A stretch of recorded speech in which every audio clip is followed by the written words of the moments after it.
New York, 1943. Immaginate di camminare a Times Square.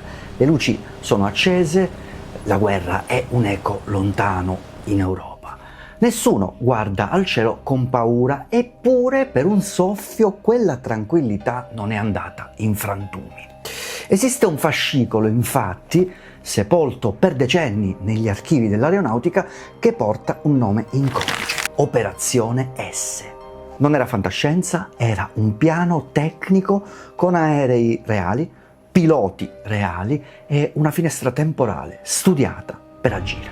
L'Italia fascista voleva bombardare l'America, ma la cosa più inquietante non è che volessero farlo, ma è come volevano farlo.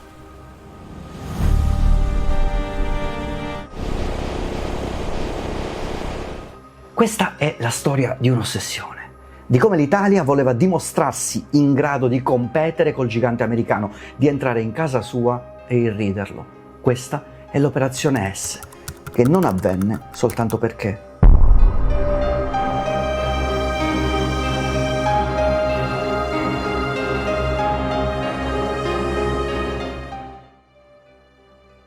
Per capire perché il regime fascista immaginò un gesto del genere bisogna guardare la cartina del 1943 e farsi una domanda semplice: cosa resta a un regime quando la guerra sta andando male? Non gli resta il terreno, non gli restano i numeri, gli resta il simbolo. Cioè, colpire o anche solo sfiorare New York avrebbe significato una cosa sola: far vedere agli americani e soprattutto agli italiani, che era quello che interessava di più, che l'Italia poteva arrivare ovunque. E allora ecco che il progetto prende forma come prendono forma i piani più pericolosi, non in un comizio, ma in un ufficio tecnico. Non si tratta di un'idea buttata lì a caso. È un problema di matematica, di carburante, di rotta meteo. È un dettaglio che sembra piccolo ma che decide tutto. Dove decolli e dove forse puoi rifornirti. Perché il punto non è possiamo farlo. Il punto è possiamo farlo senza farci scoprire e senza cadere nell'oceano prima ancora di vedere la costa americana. E adesso segui questa rotta con attenzione, perché a metà Atlantico c'è il primo muro e dietro quel muro inizia la parte più inquietante di questa storia. Il problema non era quindi la volontà, era la fisica. Tra Roma e New York ci sono 7.000 chilometri. Nel 1942 nessun bombardiere al mondo poteva coprire quella distanza andata e ritorno senza rifornimento, era praticamente un viaggio suicida. Tuttavia a Roma qualcuno non accetta il non si può fare. Qui entrano in scena ufficiali dell'aeronautica e ingegneri come Armando Palanca. A loro viene dato un compito: trovare un modo, qualsiasi modo.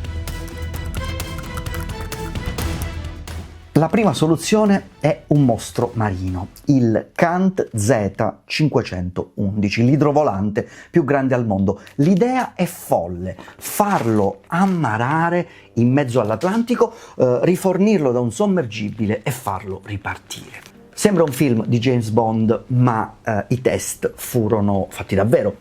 E immaginate la scena: onde di 3 metri, un aereo gigante che cerca di bere benzina da un tubo collegato a un sottomarino che balla. Era tecnicamente possibile? Sì. Era militarmente sensato? Assolutamente no. Bastava un'onda sbagliata ed era la fine. Così cambiano piano. Serve un aereo terrestre, il Savoia Marchetti SM-95. Un quadrimotore con un'autonomia estesa a 11.000 km, un aereo civile adattato in extremis a scopi militari. Ora New York è a portata di tiro, ma serve un carico leggero, solo 500 kg di bombe, cioè praticamente una puntura di spillo su una metropoli. Ed è qui che la storia ufficiale si ferma e inizia quella ufficiosa, quella che per anni è stata sussurrata dai veterani, che troviamo in libri come quelli citati da Sergio Lepri. Perché se devi rischiare la vita dei tuoi migliori piloti per lanciare solo 500 kg di esplosivo, ne vale la pena? Ecco, secondo le memorie dell'ingegner Palanca, Mussolini convoca i piloti e pronuncia una frase che cambia tutto il senso dell'operazione. Non andiamo per fare danni, andiamo per dimostrare che possiamo arrivare ovunque. Ora, è tipico delle memorie fasciste del dopoguerra trasformare l'aggressione in un gesto simbolico. Non bombe, o meglio, non solo bombe. A quel punto, a quanto pare, Mussolini avrebbe ordinato di lanciare volantini e arance. Sì, avete capito bene, arance siciliane su New York. E questo perché? Per dire agli americani: siamo sulle vostre teste e possiamo anche prendervi in giro. Ora, fermi tutti. Questa storia delle arance è vera. Gran parte di queste informazioni proviene da studi su archivi dell'aeronautica e da memorie pubblicate tra gli anni 60 e 80. I documenti ufficiali parlano di carichi bellici, parlano di autonomia, di rotte meteo, non parlano minimamente di frutta. L'aneddoto delle arance viene dalle memorie di Luigi Romersa e di Palanca, scritte anni dopo, ed è il classico esempio di come la memoria umana colora la storia. Forse era una battuta del Duce presa sul serio? Forse era un modo anche per giustificare l'inutilità militare di un bombardamento così leggero, come abbiamo visto. Tuttavia, la verità tecnica è che l'operazione S fu cancellata non per le arance, ma perché l'Italia perse il Nord Africa e poi la Sicilia. Non c'erano più le basi, non c'era più la benzina, il carburante. E poi nello stesso periodo va detto che anche Germania e Giappone studiano attacchi simbolici a lunga distanza. Pertanto l'attacco su New York rimase un piano sulla carta, un sogno di onnipotenza tecnologica di un paese che stava crollando. Ma ci ricorda una lezione fondamentale, che in guerra la propaganda, in questo caso le arance, spesso conta più della realtà, cioè le bombe.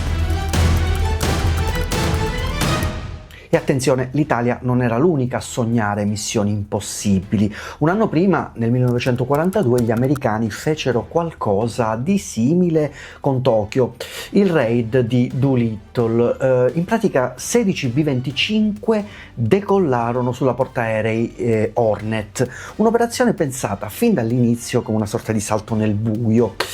Non sarebbero tornati a bordo, avrebbero dovuto attraversare l'oceano e poi puntare sulla Cina, e molti finirono senza carburante, costretti a lanciarsi o a schiantarsi.